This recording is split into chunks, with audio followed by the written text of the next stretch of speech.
After months of threats and negotiations, President Trump's new import tariffs are now in effect against dozens of countries. All right, many Americans now left wondering if and when the impact will hit their wallets. Fox 8's Linda Schmidt is live in the newsroom to tell us more. Hi, Linda. Yeah, hi, first of all, to both of you.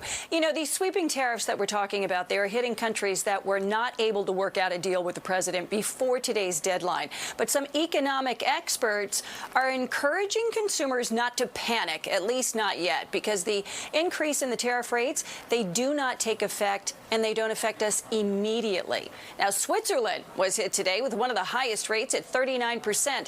In total, the Trump administration has slapped new import taxes on goods from dozens of countries.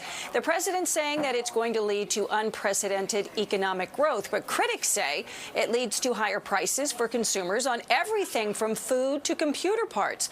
Well, earlier today, I spoke with an economics expert who says the increased tariffs imposed today may never actually impact consumers because those countries might end up reaching a deal with the Trump administration in the next few days or a few weeks. You just never know, which has happened in the past. But consumers are already seeing higher prices from tariffs that were imposed back in April. And he says that could actually change in the near future. But I think the broad experience for consumers and even the economy is not changing that much on a day-to-day basis when the Trump administration, for lack of a better expression, is seeking to fine-tune all of these things. And we know from the experience going back to early April that what's in place today may or may not be totally in place come Monday.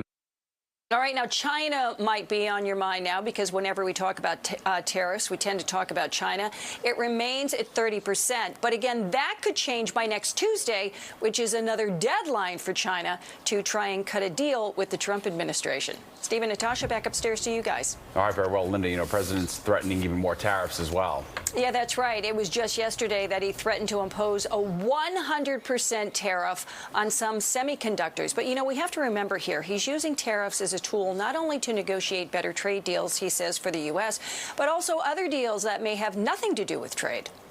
All right, Linda, thank you so much.